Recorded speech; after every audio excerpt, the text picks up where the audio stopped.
Hello everyone, welcome back on study with Vinod Garhwal. राजनीति विज्ञान के इस नए वीडियो में आप सभी का बहुत बहुत स्वागत है। आप सभी को नमस्कार। उम्मीद करता हूं कि आप स्वस्थ प्रसन्न होकर अपनी पढ़ाई निरंतर और नियमित रूप से कर रहे होंगे। आपकी परीक्षा की तैयारी चरम पर होगी। प्रिय विद्यार्थियों, वार्षिक परीक्षा 2021 अत्यंत नज़दीक आ चुकी है। आज 7 अप्रैल हो गया है और 12 अप्रैल से आपकी परीक्षा प्रारंभ होने वाली है। इस समय कोविड-19 का प्रकोप भी अपने चरम पर है। लगातार प्रदेश में कोरोना की रफ्तार बहुत तेजी से बढ़ रही है और इसके चलते संभावनाएं हैं कि आपकी परीक्षाएं ओपन बुक पद्धति से आयोजित हों। आप अच्छे से स्वस्थ रहकर अपनी परीक्षा दें, यही मेरी शुभकामनाएं हैं। प्रिय विद्यार्थियों, जैसा कि आप सभी जानते हैं कि वार्षिक परीक्षा 2021 टाइम टेबल घोषित हो चुका है, जिसके अनुसार कक्षा 11वीं राजनीति विज्ञान का पेपर 24 अप्रैल को होना है। इस परीक्षा में आप अच्छे अंक प्राप्त करें, जिस हेतु लोक शिक्षण संचालनालय द्वारा प्रश्न बैंक और ब्लूप्रिंट उपलब्ध कराई गई है। प्रश्न बैंक में संभावित प्रश्न दिए हैं, जिनके आधार पर प्रश्न पत्र आएगा और ब्लूप्रिंट में स्पष्ट किया गया है कि किस अध्याय से कितने अंक के प्रश्न आएंगे और किस प्रकार के प्रश्न पूछे जाएंगे। तो इस प्रश्न बैंक को, जो कि लोक शिक्षण संचालनालय द्वारा जारी किया गया है, इसे हल कराने के लिए मैं विशेष सीरीज चला रहा हूं, जिसके अंतर्गत हम लोक शिक्षण संचालनालय द्वारा उपलब्ध कराई गई राजनीति विज्ञान कक्षा 11 की प्रश्न बैंक को हल कर रहे हैं। राजनीति विज्ञान प्रश्न बैंक हल करने का यह मेरा 14वां वीडियो है।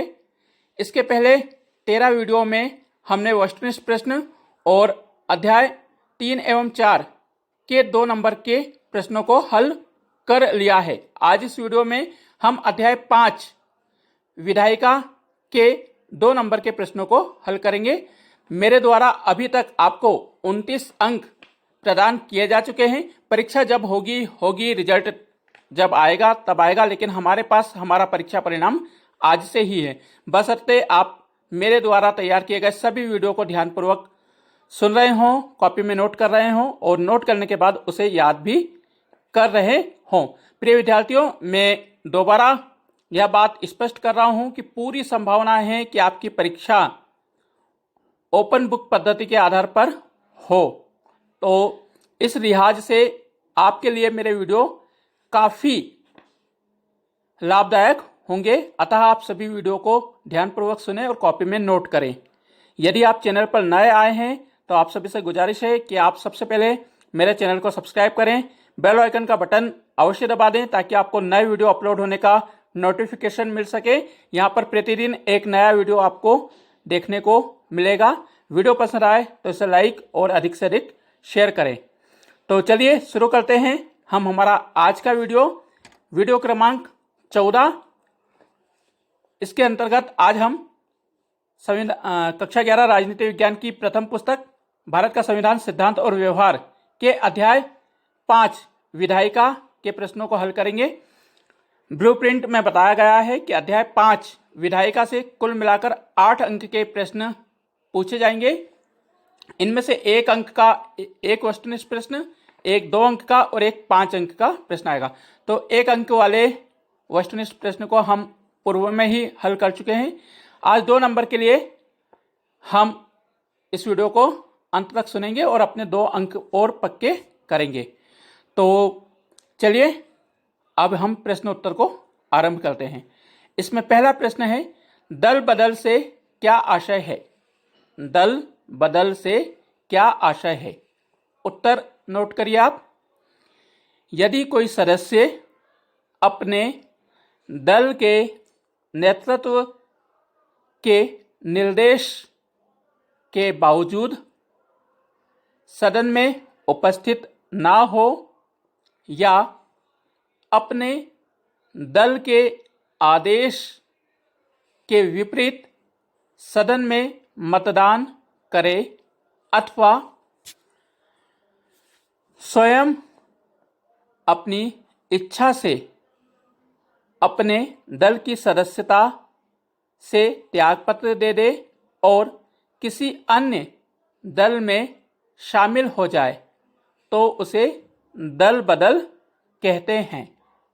दूसरे शब्दों में कहूं तो एक निर्वाचित विधायक या सांसद जब अपने राजनीतिक दल को छोड़कर अन्य दल में शामिल हो जाता है या अपने दल से त्यागपत्र देकर निर्दलीय रहता है तो उसे दल बदल कहते हैं। मुझे उम्मीद है कि आपको समझ में आ गया होगा। अब इसमें प्रश्न 2 है, अविश्वास प्रस्ताव का अर्थ लिखिए। उत्तर, अविश्वास प्रस्ताव। संसदीय व्यवस्था में अविश्वास प्रस्ताव व्यवस्थापिका द्वारा कार्यपालिका को नियंत्रित करने का सशक्त माध्यम है। यह एक संसदीय प्रस्ताव होता है जिसे पारंपरिक रूप से विपक्ष द्वारा संसद में एक सरकार को हराने अथवा कमजोर करने की उम्मीद से प्रस्तुत किया जाता है। इसे अविश्वास प्रस्ताव कहते हैं। दूसरे शब्दों में, साधारण शब्दों में बताऊं तो विपक्षी पार्टियां सदैव सरकार को कमजोर करने के उद्देश्य से सदन में अविश्वास प्रस्ताव लाती है और बहुत सी बार विपक्ष द्वारा लाए गए अविश्वास प्रस्ताव के कारण सरकारें अपने पद से हटी भी हैं। तो अविश्वास प्रस्ताव का संसदीय परंपरा में बहुत महत्वपूर्ण स्थान है। चलिए प्रश्न 3 देखते हैं हम। भारत में संघीय व्यवस्थापिका को क्या कहते हैं? भारत के दोनों सदनों के नाम लिखिए। प्रश्न को देखिए, भारत की संघीय व्यवस्थापिका को क्या कहते हैं? इसके दोनों सदनों के नाम लिखिए। उत्तर, भारत की संघीय व्यवस्थापिका को संसद कहते हैं।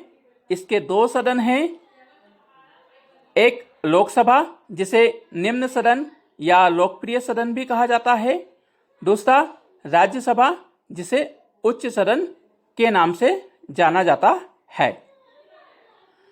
तो प्रिय विद्यार्थियों, यहाँ पर हमारा तीसरा क्वेश्चन भी समाप्त होता है और मुझे उम्मीद है कि आपको मेरे द्वारा बताए गए उत्तर अच्छे से समझ में आ रहे होंगे। यदि आपको समझ में आ रहे हैं तो आप वीडियो को इसी समय लाइक करें, अधिक से अधिक शेयर करें। चलिए अब हम देखते हैं प्रश्न क्रमांक 4। द्विसदनात्मक विधायिका वाले प्रांतों के नाम लिखिए।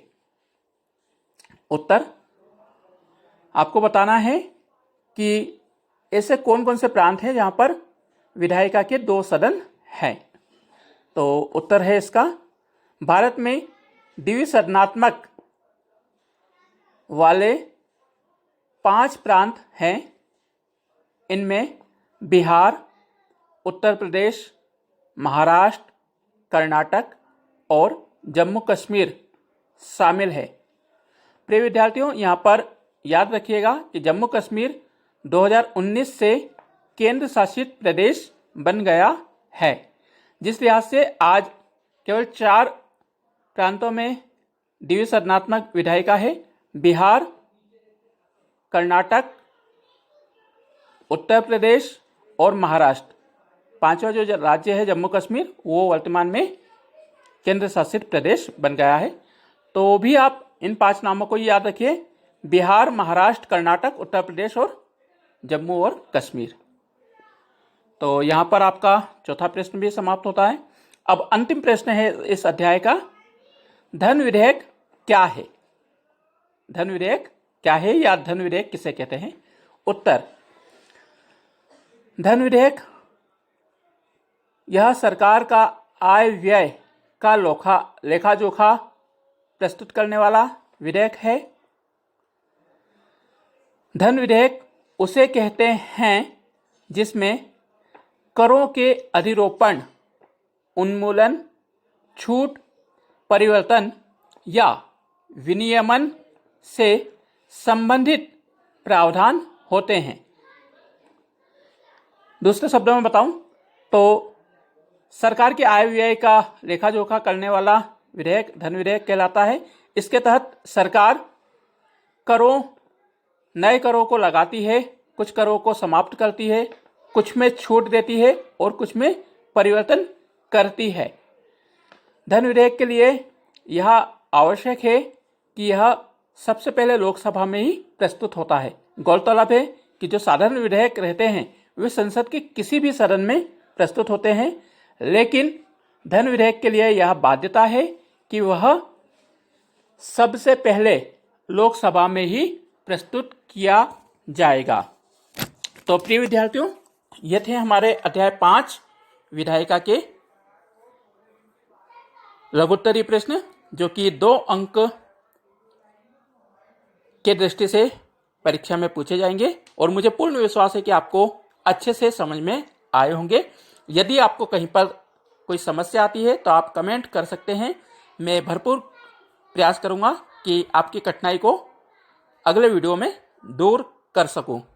प्रिय विद्यार्थियों, कोविड-19 का प्रकोप बहुत तेजी से फैल रहा है, अतएव आप सभी मास्क अनिवार्य रूप से लगाकर रखें, 2 गज की दूरी बनाए रखें और अपने हाथों को बार बार धोते रहें ताकि आपको इस वैश्विक महामारी से कोई नुकसान ना पहुंचे। स्वस्थ रहिए और मुस्कुराते रहिए, यही मेरी कामना है। वीडियो के अंत में 2 प्रश्न जिनका जवाब आप मुझे कमेंट के माध्यम से दे सकते हैं। पहला प्रश्न, वर्तमान में लोकसभा के अध्यक्ष कौन हैं? वर्तमान में लोकसभा के अध्यक्ष कौन हैं? और दूसरा प्रश्न, राज्यसभा के सदस्यों का कार्यकाल कितने वर्ष का होता है? वर्तमान में राज्यसभा के सभापति कौन हैं? राज्यसभा के सदस्यों का कार्यकाल कितने वर्षों का होता है? वर्तमान में राज्यसभा के पदेन सभापति कौन हैं? मुझे पूर्ण विश्वास है कि प्रतिदिन की भांति आपका आज भी मुझे उत्तर मिलेगा। पिछले वीडियो में दीपक सूर्यवंशी जी और कृष्ण राठौर जी ने बिल्कुल सही जवाब दिया कि भारत में मंत्रियों की 3 श्रेणी है, कैबिनेट मंत्री, राज्य मंत्री और उप मंत्री। तो प्रिय विद्यार्थियों, आप इसी प्रकार से दिल लगाकर पढ़ाई करें, आपको राजनीति विज्ञान में 100% अंक प्राप्त होंगे, मुझे ऐसा पूर्ण विश्वास है। तो आज के लिए इतना ही, मिलते हैं कल नेक्स्ट अध्याय के साथ। और आज इस वीडियो के माध्यम से हमारे 31 अंक पूर्ण हुए। अब हम कल 33वें अंक को पूर्ण करने के लिए नए वीडियो के साथ मिलेंगे। तब तक नियमित और निरंतर पढ़ाई जारी रखें। Bye bye, good bye, take care and thank you for watching my YouTube channel. 6 5 incorrect, जय हिंद, 5 जय भारत। 8 8 3 3 of pause button.